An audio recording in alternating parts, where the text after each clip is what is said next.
नमस्कार, श्री स्वामी समर्थ। आज आपण रक्षाबंधन बद्दल संपूर्ण माहिती पाहणार आहोत।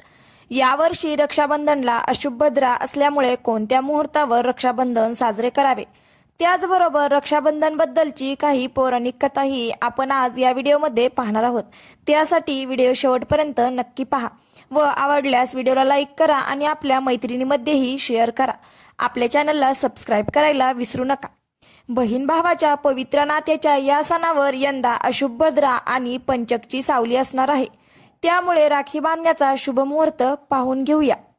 श्रावण महिना म्हणजे सण, उत्सव, नागपंचमी आणि त्यानंतर रक्षाबंधनाचा उत्सव। बहीण भावाच्या पवित्र नात्याच्या सणावर यंदा भद्रकाळ आणि पंचकची सावली असणार आहे। ज्योतिषशास्त्रात भद्रकाळ आणि पंचक अशुभ काळ मानला जातो, त्यामुळे रक्षाबंधनाला बहीण भावाच्या हातावर रक्षासूत्र म्हणजे राखी बांधू शकेल का, असा प्रश्न बहिणींना पडलाय। कधी आहे रक्षाबंधन किंवा राखी पौर्णिमा? मराठी पंचांगानुसार रक्षाबंधन म्हणजे राखी पौर्णिमा तिथी ही 3ऱ्या श्रावण सोमवारी 19 ऑगस्ट 2024 ला पहाटे 3:04 वाजेपासून रात्री 11:55 पर्यंत असणार आहे। या दिवशी सर्वार्थ सिद्धी योग, रवी योग आणि शोभन योग असणार आहे। राखी पौर्णिमेवर भद्रकाळाची सावली। रक्षाबंधनाची भद्रकाळ हा 19 ऑगस्टला दुपारी 1:30 पर्यंत असणार आहे। ज्योतिषशास्त्रानुसार भद्रकाळात राखी बांधणे अशुभ मानलं जातं। भद्रकाळात चुकूनही राखी बांधू नये, ज्योतिषशास्त्र तज्ज्ञ सांगतात।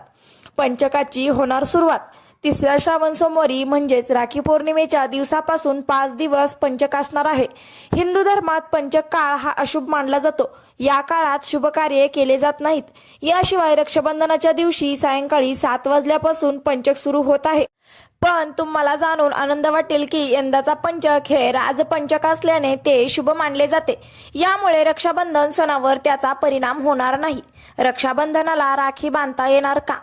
भद्रकाळ आणि पंचक हे ज्योतिषशास्त्रात अशुभ मानले जातात, पण राखी पौर्णिमेला संपूर्ण दिवस हा अशुभ नाही। तुम्ही आपल्या भावाला राखी बांधून गिफ्टही घेऊ शकता। फक्त शुभ मुहूर्तावर भावाच्या हातावर रक्षासूत्र बांधा।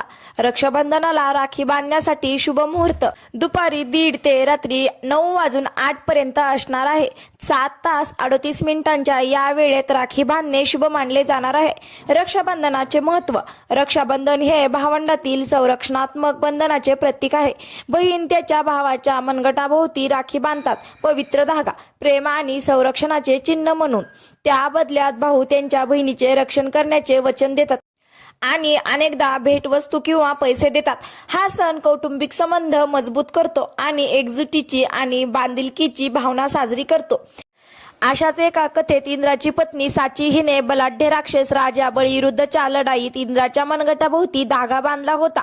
या कथेवरून असे सूचित होते की प्राचीन भारतात पवित्र धाग्याचा वापर ताबीज म्हणून केला जात होता, जे युद्धात जाणाऱ्या पुरुषांना संरक्षण देतात आणि केवळ भाऊ बहिणीच्या नात्यापुरते मर्यादित नव्हते।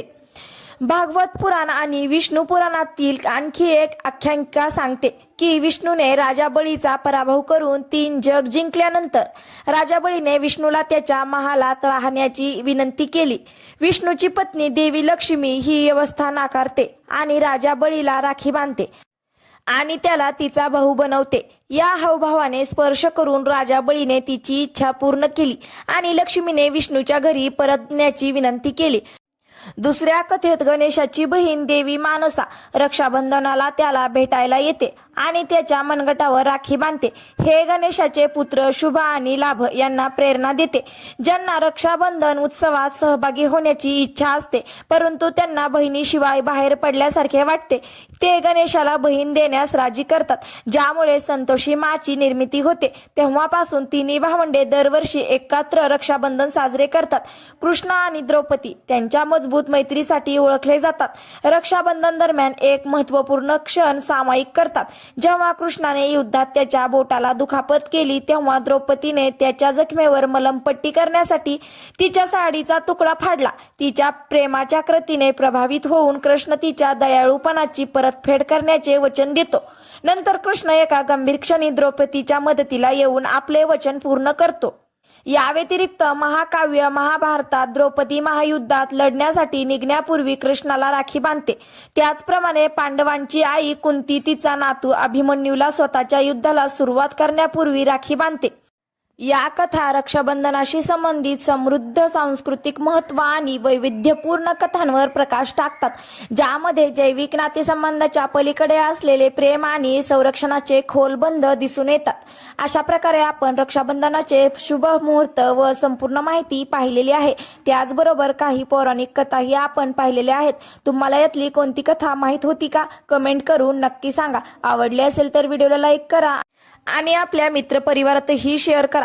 तुम्ही जर आपल्या चॅनलवर नवीन असाल तर चॅनलला सबस्क्राईब करा. तुमचं आपल्या छोट्याशा यूट्यूब कुटुंबामध्ये खूप खूप स्वागत. भेटूयात अशाच माहितीपूर्ण रोचक व्हिडिओमध्ये. तोपर्यंत धन्यवाद.